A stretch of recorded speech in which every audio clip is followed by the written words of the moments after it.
NBC News political analyst Charlie Cook writes the Cook Report. Charlie, what's the sense here, right? This adds, you the other day on Meet the President, I'm a great student of every word you speak, Mr. Cook.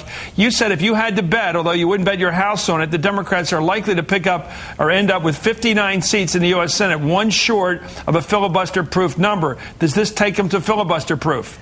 This is, Chris, this is really tough on him because Stevens, you know, we had sort of been looking at where if he was acquitted, he was more likely than not going to survive. If he was convicted, probably go down. Yeah, I think it gets him towards 60, although we have to remember, what's the issue? I mean, it's not a party line. I mean, it's not a party control vote. Is it something where Joe Lieberman would be with them? Would it be something that Ben Nelson, a conservative Democrat from Nebraska, would be with them? You know, if Kay Hagan beats Elizabeth Dole in North Carolina, is there an issue? It depends on the issue. But, yeah, this is tough on two counts. Number one, it makes it more likely that Stevens loses re-election, number one.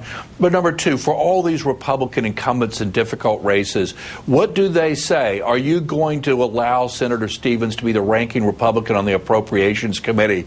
You know, how does Elizabeth Dole answer that question? How does John Sununu answer that question? Right. How does Gordon Smith do it? And so it makes it tougher on all of them, plus this one seat. So yeah, the chance of Democrats getting up to 60, yeah, they're higher today than they were yesterday. Okay, and you know why it matters, Charlie? Because for years now, Congress hasn't done squat. It never passes anything because of that 60-vote requirement. It's extra-constitutional. The Constitution suggested that majority rule was sufficient. Because you've had that 60-vote requirement instead of a 51-vote requirement, or with the vice president 50 votes, nothing gets done in the U.S. Senate, nothing gets scheduled. I think it's important that one party gets control of something up there so we can blame somebody when they don't act. Anyway, thank you, Charlie Cook.